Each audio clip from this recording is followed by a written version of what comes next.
Okay, let me ask you something.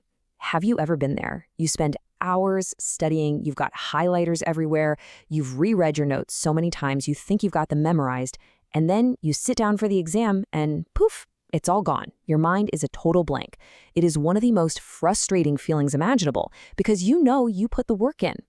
So what's going on here? Why does this keep happening? Look, I'm going to tell you right now, it's not because you're not smart enough. And it's definitely not because you didn't try hard enough. The problem, almost always, is the way you're studying. In fact, it usually comes down to this one huge mistake that pretty much every student makes. It's a study habit that feels super productive, but in reality, it's one of the absolute worst ways to get information to stick. So what is this big mistake? Well, it's something called passive learning. This is basically when you're just consuming information. You're rereading notes, highlighting your textbook, maybe watching a video explainer like this one. You're just letting the information flow at you, but you're not really doing anything with it. And here's the really sneaky part about passive learning. It feels good. It's comfortable. As you go over the material again and again, it starts to look really familiar. And that familiarity creates what cognitive scientists call the illusion of understanding. You think you know it, but all you're really doing is getting good at recognizing it. And this really gets to the core of it. When you study passively, your brain sees a term and goes, "Oh yeah, I've seen that before." But there is a massive difference between recognizing something and truly owning it, being able to call it up from memory and explain it in your own words. So what happens? All this creates this massive false confidence. You pack up your books feeling like you've totally got this. You walk into that exam feeling pretty good, right?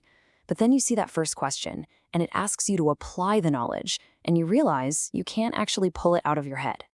Which brings us to probably the single most important idea in this entire explainer. Recognition is not the same as recall. Recognizing something is easy. It's like a multiple choice question where the answer is right in front of you. Recalling it is hard. That's the blank page, the essay question, and guess what the exam tests? Recall. Okay, so that's the problem. What in the world is the fix? Well, it's a really simple but incredibly powerful shift called active learning. This is how we go from just seeing the information to truly, deeply knowing it. The easiest way to get this is to think of your brain like a muscle.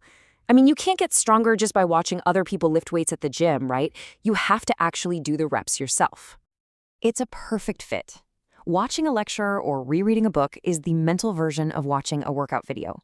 You get the idea, you see how it's done, but your own muscles aren't getting any stronger. Real learning, just like real strength, only happens when you are the one doing the work. So let's just lay it out, side by side. On one side, you've got the passive stuff, the comfy stuff, like rereading. On the other, you have the active methods, the really effective ones, like doing practice questions or trying to explain the topic from memory. Active learning feels harder, and that's the key. That difficulty is a sign that you're actually building those mental muscles. The secret sauce, then, is to constantly force your brain to retrieve information. You have to make it pull that fact, that formula, that idea out of storage. Every single time you struggle for a second to remember something, you're not failing. You're actually strengthening the connection to that memory. The struggle is the learning.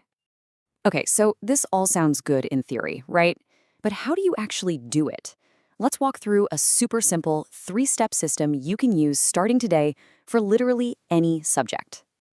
Step 1, learn a little bit of stuff. Just a short chapter or one video. Don't try to cram it all at once.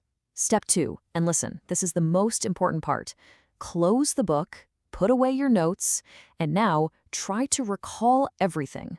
Write it down, say it out loud, whatever works.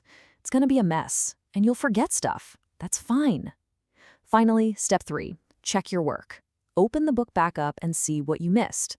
Find the gaps, correct your mistakes, then repeat. Getting on board with this isn't just about a new study hack. It's really a whole new mindset. It's about being willing to trade that easy, comfortable feeling now for real success and confidence later on. You know that myth that the best students are just smarter? It's just not true. Sure, some people might pick things up a little quicker, but the real difference almost always comes down to their methods. Top students, whether they know it or not, have built their entire study routine around active retrieval. Here's their secret weapon. They choose to make their study sessions hard. They embrace that feeling of forgetting and having to look things up again. Basically, they do all the heavy lifting before the test. So when they finally sit down for the exam, it actually feels like the easy part because they've already practiced retrieving that information 100 times. So at the end of the day, this is the choice you have every time you study. You can pick the comfortable path of just passively rereading and hope for the best, or you can embrace the effective discomfort of active recall now and walk into that exam with the kind of real confidence you've actually earned. Okay, we have covered a lot here, but if you walk away with just one single idea from all of this, if you only change one thing about how you prepare for tests, please make it this next point. This right here, this should be your new mantra. From now on, your goal is not to get familiar with the material. Your goal is to get good at pulling it out of your own brain on demand with no help. Stop studying to recognize. Start practicing to retrieve. Because when you boil it all down, that's what learning truly is. It's not about what you've read or what you've highlighted. The only knowledge that actually matters is the knowledge you can use when it counts. True learning isn't about what you see, it's about what you can recall.